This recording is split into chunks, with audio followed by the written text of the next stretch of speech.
재판으로 한번 가보겠습니다. 사실 정경심 교수 재판은 있잖아요. 지금 정경심 교수의 구속 만료일이 한번 연장됐었죠. 그래서 지금 다음 달이 만료일이 금방 다가와요. 그러니까 재판에서 특별한 어떤 가닥을 잡지 못하면 석방될 가능성이 높아서 지금 이제 보석 신청하는 단계까지 이르렀거든요. 근데 아직도 검찰은 사실상의 증거를 내놓지 않고 있습니다. 상황이 이래. 그러니까 없는 거죠. 이제 보석을 신청할 타이밍이 왔다고 생각하고 보석 신청하는데 진짜 그 정경심 교수 측 전자팔찌라도 그러니까 지금 정경심 교수를 보석으로 내놓지 말아야 된다는 검찰의 논리는 딱 한 가지예요. 도주의 우려가 있다더라고. 그러니까 이제 정경심 교수 입장에서는 전자팔찌라도 찰 테니까 보석 시켜달라라고 하는 거거든요. 근데 도주의 우려가 있어? 정경심 교수가? 아니, 집안에 그 기자들이 다 지키고 서 있는데 어디로 도망간단 말이에요. 그러니까 맥락은 그런 거예요. 그러니까 이 재판의 맥락은 정경심 교수 재판에 있어서 결정적인 증거는 아직도 안 내놓고 있고, 뭐 말하자면 그런 거잖아요. 맥락이 지금 그 아들 딸 입시 비리 관련한 거, 거기에는 뭐 표창장 위조도 있고 예. 봉사활동 인턴 뭐 이런 것도 있고, 한쪽은 그 사모펀드 관련한 이 건이 있는데 이 두 가지 건에서 결정적인 증거들이 하나도 안 나와. 어제 재판하는 맥락은 다 그런 것들이었거든요. 뭐냐면은 일단 표창장 같은 경우는 위조가 됐으면 위조된 진품, 위조품이 나와야 될 거 아니야. 아직까지 안 나오고 있어. 웃기잖아. 요것을 여기 위조한 거야. 이게 증거야. 이게 없다면 어떻게 돼요? 말해봐 변호사. 범죄 자체가 성립이 그게 성립이 안 된다고. 뇌피셜로만 위조했다고 하는데 위조했다라고 하는 그 증거품이 나와야 되잖아. 아직 안 나오고 있죠. 나머지 그 있잖아요. 진짜 막 몇 년 전으로 거슬러 조민 씨가 올해 거의 30 다 돼가잖아요. 예. 중학교 고등학교 때 봉사활동한 거 다 기억에 의존한 했네 안 했네 논란 같은 거. 결국은 정상적인 재판이라면 다 무죄야. 그치? 그렇죠. 제가 한 10번 이야기한 것 같은데 정말 정상적인 재판이라면 이건 공소권 그치? 남용을 그냥 그러니까 기각하면 안 돼. 된다고. 예. 그냥 정말로 이거는 재판부에서 재판 보자마자 너네들 뭐 했냐 하고, 아무리 국가가 어떤 범죄를 단죄한다고 하더라도 그 단죄하는 범죄에는 선이 있는 거예요. 국가가 범죄를, 예를 들어서 국가가 범죄를 탐지해서 그 범죄에 대해서 어떤 사람에게 제재를 가하고 수사를 한다는 것은 그 개인에 대해서는 국가가 인권을 침해하는 거, 거기에는 한계가 있는 거예요. 이거는 한계를 넘어도 애진장에 한참 넘어버렸거든요. 한참 넘어버리고 정말 한 개인을 넘어서 한 가족의 삶을 완전히 분해하다시피 온 국민이 지금 조국 장관님 아들 딸들 봉사활동 사실을 알고 있는데 이게 도대체 정상적인 상황이냐고요. 정말로. 그러면 법원에서는 두 번 다시는 검찰에서 이런 시도조차 할 수 없게 공소장을 내자마자 공소권 남용을 기각을 해버리는 게 저는 맞다고 봐요. 왜냐하면 이거 가지고 또 재판해주고 하면 검찰은 또 그러거든요. 정말로 이것을 통해서 검찰이 얻고자 하는 이익 자체를 단절을 시켜버렸어야 돼요. 근데 일단은 뭐 법원이 그걸 못했으니까, 그리고 기본적으로 우리나라 법원이 그걸 잘하는 것도 아니고 했으니까 일단은 그건 빼고, 도주 우려가 있으니까 사실은 도주 우려라는 거는요, 누구나 있고 누구도 없어요. 도주 우려는 관심법이에요, 이거. 그러니까 신창원 정도면은 도주 우려가 있다고 할 수 있지 그 않을까요? 부분은 이렇게 보면 돼. 논리적으로는 네.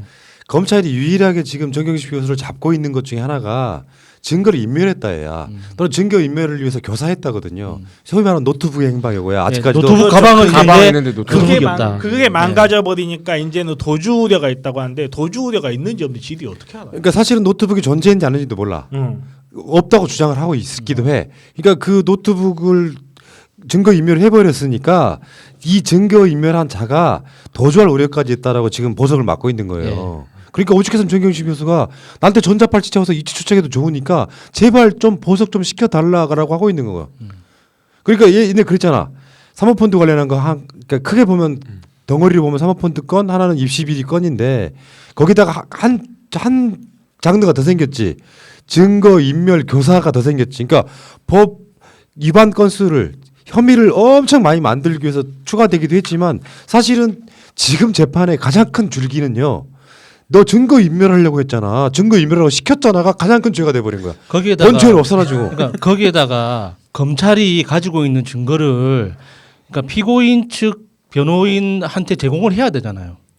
그러니까 당연하죠. 피고인들이 검찰이 가지고 있는 증거를 봐서 이 똑같은 증거를 가지고 검찰이 이렇게 잘못 해석하고 있다 하는 어떤 방어력을 행사할 수 있어야 되는데 지금 검찰이 증거를 공유를 안 하고 있어요.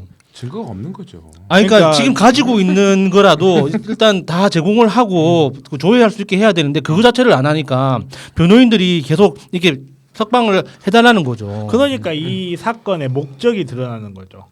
재판을 원하는 게 아니고 망신을 원하는 맞아. 거죠. 조금이라도 더 오랜 시간 동안 조금이라도 더 만신창이로 이거를 원하는 거지. 재판을 받는 사람 상대방이 뭘 갖고 있다 이거를 알고 모르고는 정말 중요한 문제예요. 그러니까 초반에 다시 한번 초반으로 돌아가 볼 필요가 있어요. 조국 민정수석이 법무부 장관이 될 거래.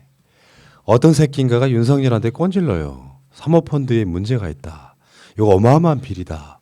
윤석열이 로비를 시작합니다. 조국은 법무부 장관 되면 안 돼. 그런데 문 대통령이 고호를 하죠. 법무부 장관 조국. 그때부터 전쟁이 시작된 거예요.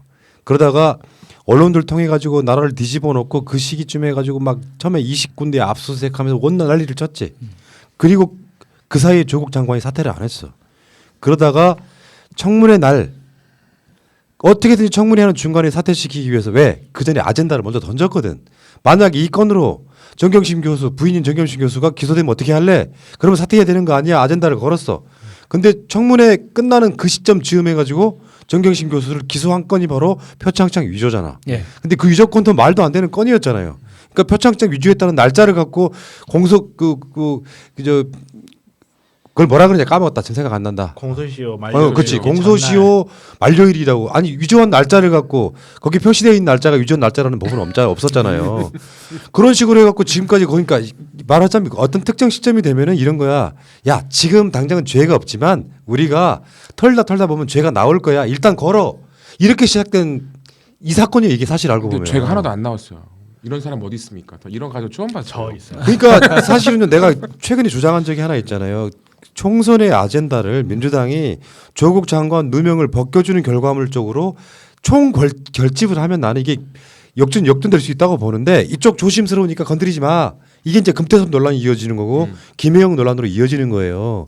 이 과정만 아니었다고 하면 차라리 총선 때 이런 아젠다가 나와서 지금은 정경심 교수 재판이 아예 지상파 등의 뉴스에 안 나와버리잖아요.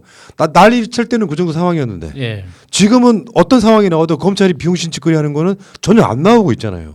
이게 문제라는 거지. 오죽하면 발찌를 착용할 테니까라도 풀어달라는 이야기를 합니까? 그러니까 그게 구속돼 있는 사람의 그 급박함과 절박함 같은 거를 이용하고 사실은 이거조차 내가 발찌라도 찰 테니 내보내달라 이거조차 저는 언론이 정치적으로 이용한다는 생각이 들어요. 이 급박함의 표현조차 약간은 이게 뭐라 해야 될까 구속돼 있는 사람 당연히 밖에도 나오고 싶어요. 그리고 지금 구속 기간이 너무너무 오래 지났어요. 이미 지금 11월 달에 구속이 되셨는데 지금 벌써 지금 3월 달이잖아요. 이게 원래 2개월씩 해서 2번까지 갱신이 가능해요. 그래서 6개월간 구속이 가능하거든요. 이거 금방 만료돼요. 이 기간조차도 금방 만료되겠는데도 불구하고 이렇게 빨리 나가고 싶어 하는 데는 두 가지가 있어요. 하나는 뭐냐면 가장 정말 도주하려고 마음먹었으면 6개월 채운 다음에 나가면 돼요. 아무런 제한도 걸 수가 없어요. 그때는. 근데 지금 보석 상태에서 나가게 되면 우리 출국 금지부터 시작해가지고 이런 발찌를 찬다든지 이런 조건부 보석이 가능하게 훨씬 불리해요. 지금 이 상황에서 내가 나가야 되겠다는 오로지 하나밖에 없어요. 아니 2개밖에 없어요. 건강 상태가 너무너무 안 좋거나 아니면 내가 가서 자료를 봐야 되는 상황인 거예요. 당사자가 아니면 그건 아무도 모르는 그런 거야. 얘기 나왔어. 이게 네. 접견 때 잠깐 오고 가는 걸로만큼은 기억의 복원이 사실 불가능. 예. 그렇죠. 변호사는 사건을 몰라요. 아무리 유능한 저 같은 변호사도 딱 만나서 이 사건을 설명을 들었을 때 알 수가 없어요. 알 수가 없고 당사자가 알려준 그 디테일을 가지고 내가 그걸 어떻게 재구성할지를 판단하는 변호사는 대리인일 뿐이에요. 그렇기 때문에 당사자가 나와서 그때 당시의 기록들을 하나하나 살펴보면서 맞다 이때 이랬지. 거기 그 자료 어디에 있을 거야. 이거를 해줘야 돼요. 그렇지 않으면 저처럼 똑똑한 변호사도 어떻게 할 수가 없어요. 진짜로. 예, 좋은 말씀 잘 들었습니다. 이게 안 되기 때문에 그렇기 때문에 당사자가 나와야 될 필요가 반드시 있는 저기 거죠. 자네 변호사 해볼 생각 없나? 자, 30일 날 최성애가 드디어 법정에 온다 그래요. 이게 우리를 뇌피셜이 아니고요. 조국 장관의 가족을 악마라고 생각하시는 일부 국민들은 이런 방송을 들으면 깜짝 놀랄 거야. 근데 실제로 검찰이 아무것도 내놓지 못하고 있습니다. 얼만큼 검찰이 일개 개인의 가족을 유린해 버릴 수 있는지가 정확히 나오고 있잖아요. 윤석열 장모 건은 살짝 덮어버립니다. 증거가 명백히 나와도. 그게 법을 운영하는 자들이나 언론이 이렇게 불공정해도 되는지에 대한 근본적인 질문이에요. 조국 장관 내가 완벽하다고 말씀드리는 게 아닙니다. 어떤 가족도 조국 장관식으로 들면 그 누구도 심지어 우리의 문재인 대통령마저도 범죄자 만들 수 있는 게 검찰입니다. 이 가족이 지금 강남에 빌딩 갖고 싶었다고 하는 어떤 욕심쟁이로서의 어떤 민정수석의 부인, 예. 법무부 장관의 부인이 아니라 누구도 가질 수 있는 그런 것들을 증거랍시고 내밀면서 문자에 강남 빌딩을 갖고 주인이 되고 싶다고 하는 것이 증거라고 들이밀고 있는 검찰. 실제로는 어떤 예를 들면요. 조범동 오촌 조카한테 투자했다고 우겼던 검찰한테는 뭐 민망하게도 차용증이 나왔어. 차용증이 나왔다고.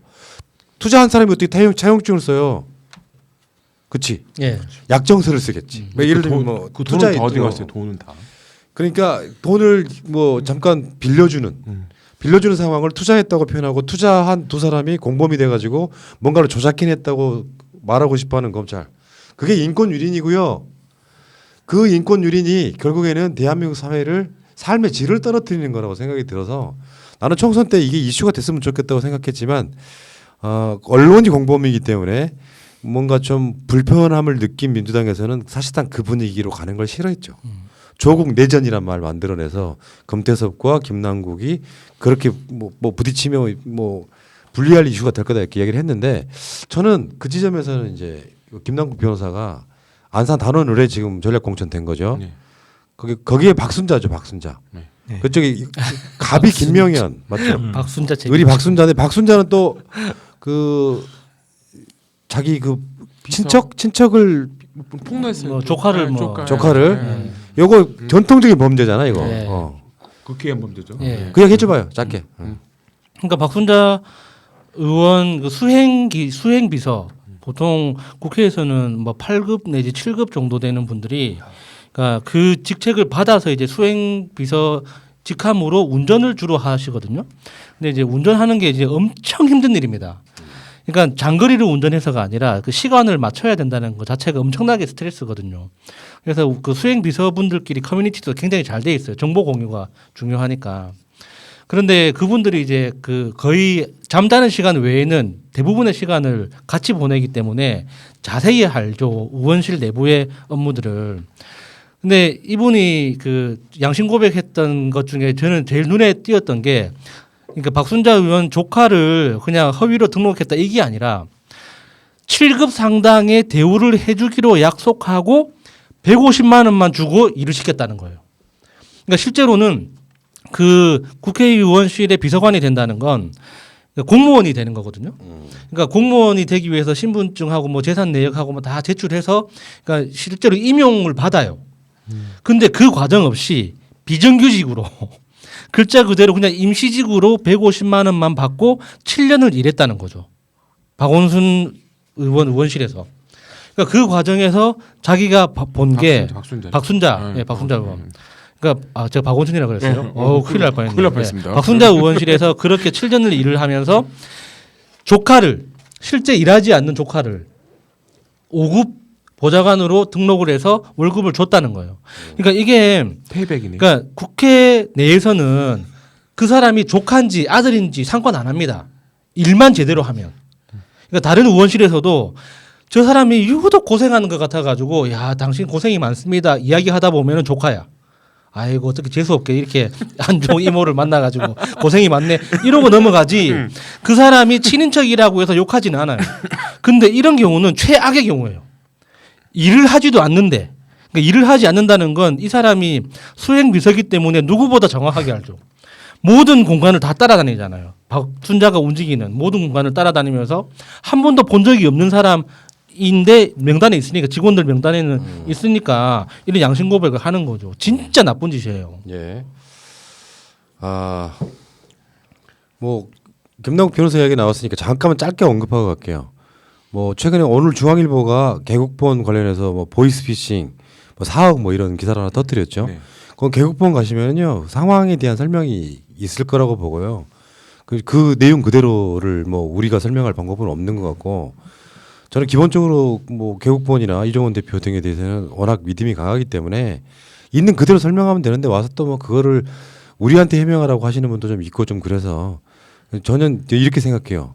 전체 큰 흐름만 보면은 내용의 진위를 떠나가지고 나는 그게 이해가 됩니다. 어떤 게 이해가 되냐면은 한참 검찰 개혁에 촛불이 타올랐어.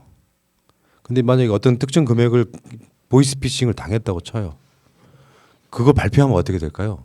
논란이 완전 다른 쪽으로 흘러가서 촛불이 꺼져버립니다. 맞죠. 난 그 지점에 대해서 나 이해가 된다는 말씀드리고 자세한 사항을 나도 잘 모르니까 더 알아본 뒤에 말씀드리도록 하는데 미리 나는 최소한 나는 이런 생각을 하거든요. 굳이 언급 안 해도 되는 이야기를 왜 언급하냐고 하실 분도 있을지 모르겠는데 이 개국본의 이종원 그러니까 개총수 같은 정도 되면은 나는 까방콘 한 100장 줘도 된다고 생각해요. 역사의 결정적인 뭔가를 해낸 사람이라고 좀 봐서 그 부분에 대해서는 원래 까고 싶었던 사람들의 아인 이상은 지켜보고 말을 믿어주고 응원하고 해야지 지금 중앙일보하고 같은 스탠스로 계속 공격하는 것은 전 바람직하지 않다고 생각합니다. 사적인 감정을 큰 흐름에 있어가지고 이게 총선용 아젠다나 이슈가 될 수도 있어요. 그걸로 짚혀지진 않겠지만 모든 대화의 상황이나 이런 부분은 우리가 이해가 되면 되는 거예요. 그래서 그럴 수밖에 없었구나라고 하는 그 부분까지도 우리가 좀 말씀드리고 싶고요. 거기에 이제 김남국 변호사가 그 회계 담당했었던 거 기억들 하시죠 저번에 그런 것들이 좀 있어가지고 이걸로 또 총선에 어떻게든 작게도 이용해 먹겠다라고 하는 얄팍한 그 소위 조중동의 그 의도가 보여서 잠깐 말씀을 드려봤고요. 끝까지 들어보는 거 중요하다. 어제 우리 정봉준 인터뷰한 것도 마찬가지고요. 끝까지 꼭 들어보시기 바라겠습니다. 아직은 우리가 뭐 성급하게 뭐 그 이야기에 대해서 언급할 부분은 아니고 일단 개국본 카페 들어가시면 공지에 상황이 설명되어 있다는 말씀드립니다. 자, 그 이야기는